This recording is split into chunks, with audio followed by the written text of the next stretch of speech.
Hola maestra, buenos días, tardes, noches, no sé a qué horas vaya a ver este video. Mi nombre es José Mauricio Pasay Elías, de quinto B, turno vespertino, escuela preparatoria número 5. Y en este video trataré de explicar algunos conceptos de ciertos temas que vimos a lo largo del semestre. Traté de hacer una investigación para explicar cada tema detalladamente sin saltarme nada importante. Entonces, procederé a comenzar con el tema de ciudadanía mundial y concepto de ciudadano, que es algo un poco largo. Verá, el concepto de ciudadano se originó en la antigua Grecia, especialmente en Atenas, durante el siglo V a.C. En esta época, ser ciudadano significaba tener la capacidad de participar en la vida política de la polis, es decir, en una ciudad o en un estado. Los ciudadanos atenienses podían votar, debatir en la asamblea y ocupar cargos públicos.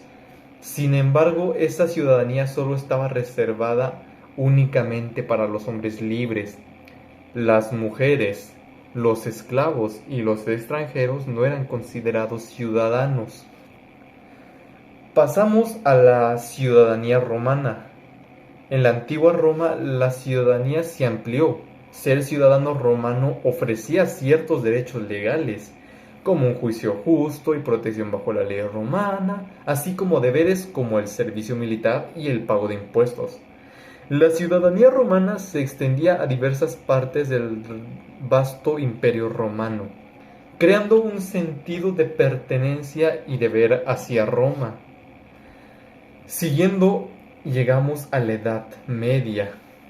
Durante la Edad Media, la idea de la ciudadanía se fragmentó. Se centraba más en la pertenencia a la ciudad o a un feudo.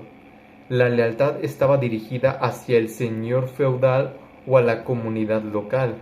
Los derechos y deberes estaban muy vinculados a la estructura feudal y a la iglesia, y también a la participación política, siendo esta muy limitada.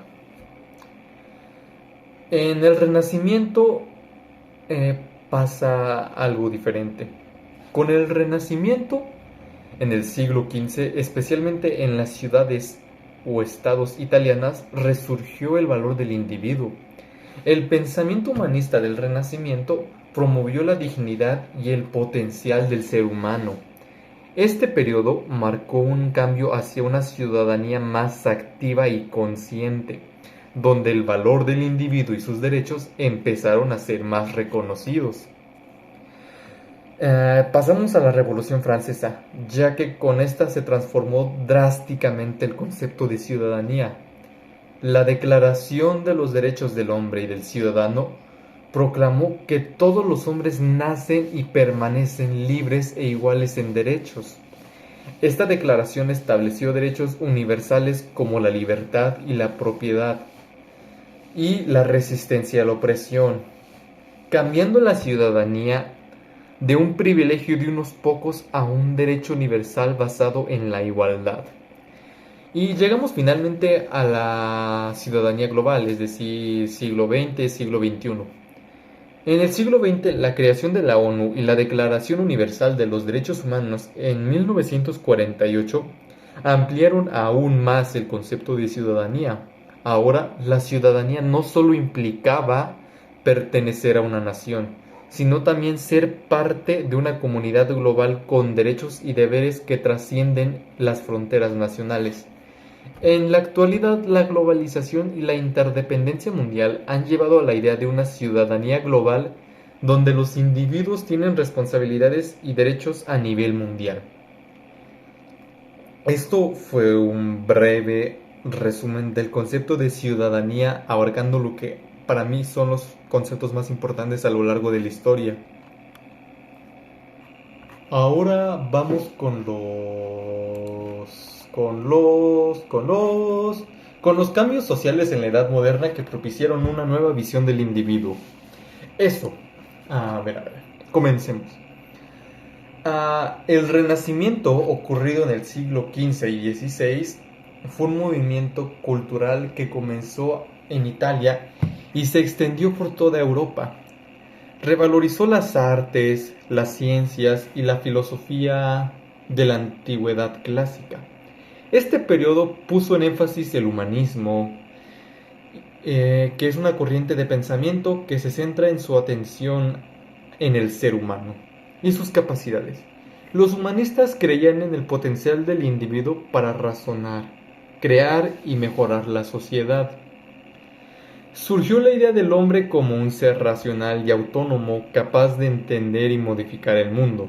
Se valoró el desarrollo personal y el logro individual, lo que se reflejó en el arte, la literatura y en la educación.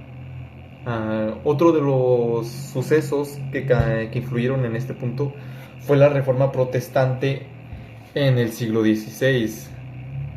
Iniciada por Martín Lutero en 1517, cuestionó la autoridad de la Iglesia Católica y promovió una relación más personal y directa del individuo con Dios.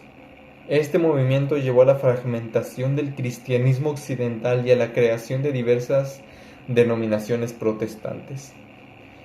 Promovía la idea de la libertad de conciencia y el derecho del individuo a interpretar las escrituras por sí mismo.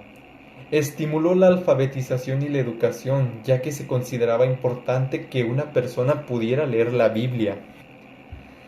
Y seguimos con la revolución científica, que fue una serie de avances en el conocimiento y la metodología científica que transformaron la comprensión del mundo natural. Figuras como Copérnico, Galileo, Kepler y Newton hicieron descubrimientos fundamentales en la astronomía, física y otras ciencias.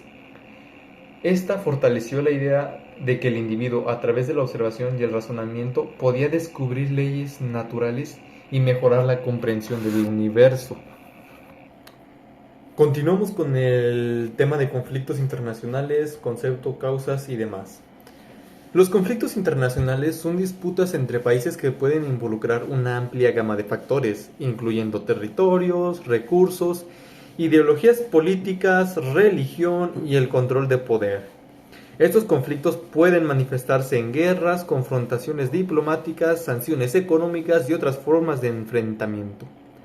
Causas. Podemos encontrar que en este apartado puede haber causas territoriales, es decir, disputas sobre fronteras y control de territorios, económicas como una competencia por recursos, rutas comerciales, mercados, recursos naturales, etcétera, políticas e ideológicas, diferencias en sistemas de gobiernos y formas de política, religiosas y culturales, conflictos entre grupos étnicos y religiosos, políticas e ideológicas, se me olvidó mencionar un ejemplo que sería el capitalismo contra el comunismo. ¡Arriba el comunismo! Es cierto, es broma, es broma.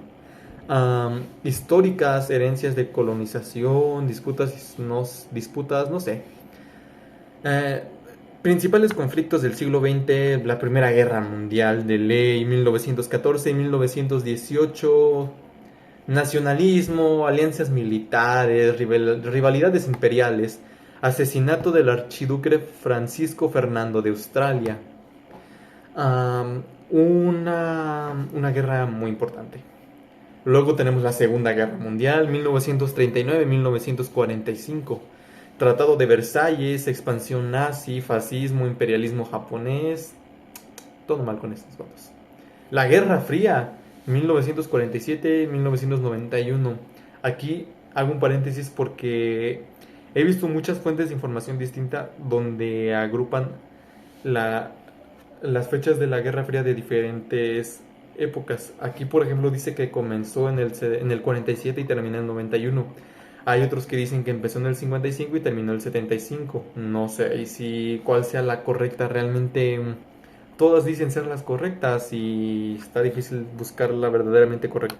Pero bueno, la Guerra Fría, rivalidad ideológica y política entre Estados Unidos de sistema capitalista y la Unión de Repúblicas Sociales Soviéticas de sistema comunista.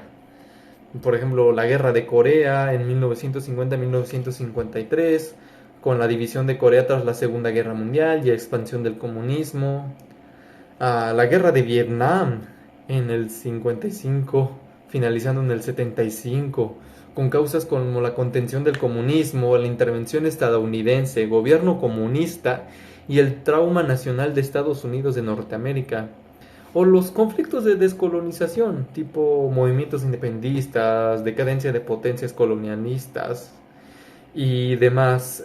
ah, la mayoría de conflictos en el siglo XX tienen que ver de comunismo y capitalismo. Pero bueno, sigamos con lo demás.